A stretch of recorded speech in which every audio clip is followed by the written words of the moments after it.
Hi, good afternoon.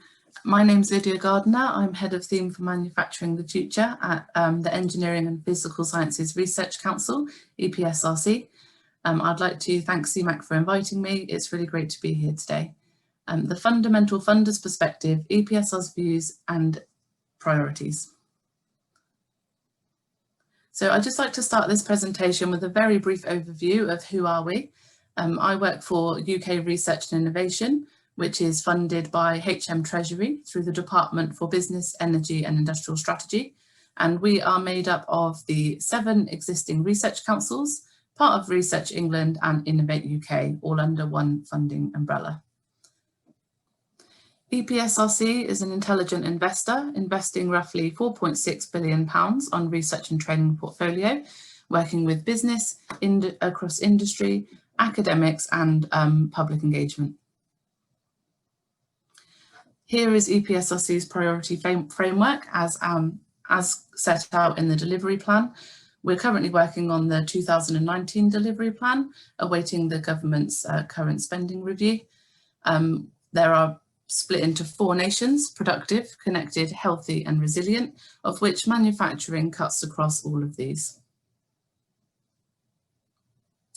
I'm here today representing the Manufacturing the Future theme. However, medicines manufacturing is very relevant to our healthcare technologies team as well. And here is a slide provided by them, which just gives some facts and figures as to what's included in their portfolio. As of the 1st of April, they had £932 million worth of projects within their portfolio. And as you can see there, that includes leverage from project partners, lots of working with industry and other co-funders. With regard to manufacturing the future, our vision is there, set out on this slide, to produce a prosperous and productive UK, supported by a thriving research and knowledge-led manufacturing base. Our portfolio slide is a little out of date. These are figures from last year. Due to coronavirus, we've just been on a bit of a back foot in getting these updated, so I apologise. But as of that date, we had £372 million investment in our portfolio across 279 grants. And as you can see, there's quite a good geographical spread there as well.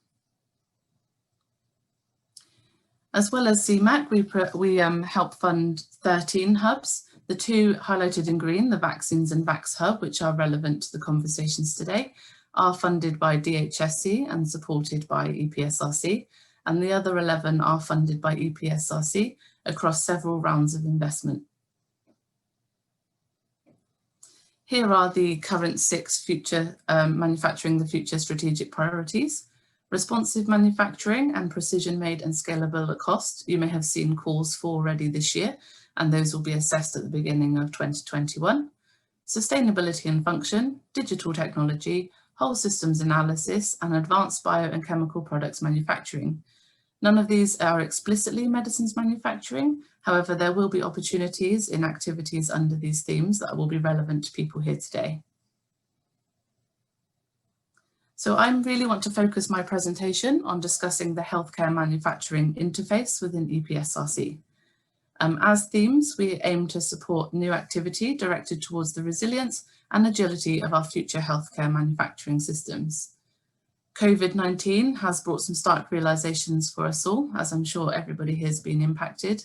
And it's really helped us to realize we need to focus on the speed of development, affordability of future therapies and devices, and really to look at the sovereign capabilities needed within the UK. Manufacturing sits within a global ecosystem, and shocks to the system, such as the pandemic, really emphasize the need for onshoring. We need new routes to support activities and to support our research and industry in these areas. And we really want to look to support long-term, disruptive thinking and progress existing knowledge closer to real-world application. This could include strategic calls, impact partnerships, prosperity partnerships, research centres, networks and hubs, to name just a few of the mechanisms that we use.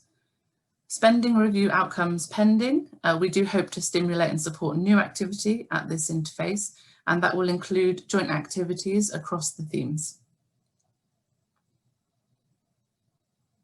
So our ambitions as healthcare technologies and manufacturing the future within EPSRC and EPSRC as a whole are to allow for creativity and adventure to allow novel solutions. We really want to support the most creative ideas, drawing on the emerging opportunities across engineering, physical sciences, biological sciences, maths, ICT, and other areas. We would like to create more resilient and responsive systems for manufacturing, responding to developments that are going on in the global manufacturing ecosystem, and to be a more agile funder. We also, which I haven't included explicitly, and that is a faux pas, I really should have made it more of an emphasis, to improve environmental sustainability of our manufacturing systems. We also have the ambition to increase and secure sovereign capabilities within manufacturing.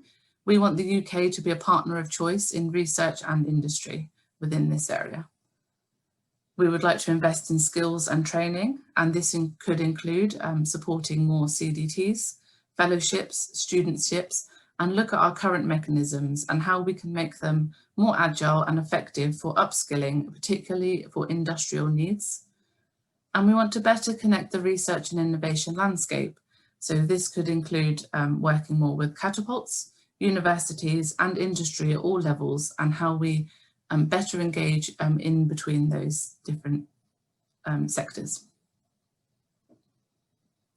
So some potential areas that we could exploit depending on the outcomes of the spending review. Scale up of solutions for mass production in a healthcare environment, and scale down for personalisation and personalised medicines, for example.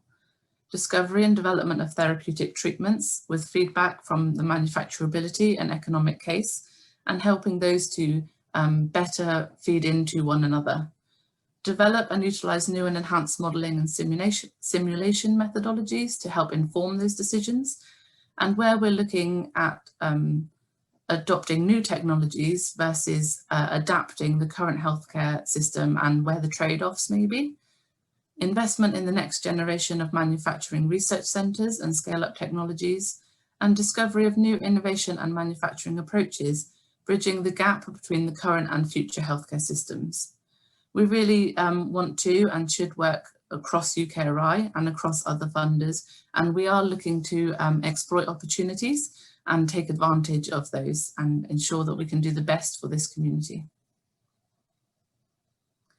So with that in mind, I just wanted to give a brief overview of the UKRI funding mechanisms that we're currently working with. The Industrial Strategy Challenge Fund, as you'll be aware, has numerous activities underneath it and several challenges across 3 waves. The 2 I'd like to focus on today are ISCF Manufacturing Made Smarter and the Medicines Manufacturing. So Manufacturing Made Smarter was announced in September, £147 million investment, with the main objective to increase UK manufacturing sector in industrial digitalisation research and development, increasing the adoption of new industrial digital technologies. Medicines Manufacturing Challenge, wanting to make the UK a world leader in medicines manufacturing technologies, capitalising on existing expertise and investments to ensure leadership in the market in advanced medicines. Now, I know there's a separate presentation from the Challenge Director for Medicines Manufacturing, so I will keep this as high level as possible, but just to emphasise that EPSRC really does support the work of this Medicines Manufacturing Challenge and their plans moving forward, which do include transforming medicines manufacturing through challenge-led investment, where they would like to build on the existing infrastructure and to really capitalise on the investment of the first wave of this challenge. And health and care in a connected world.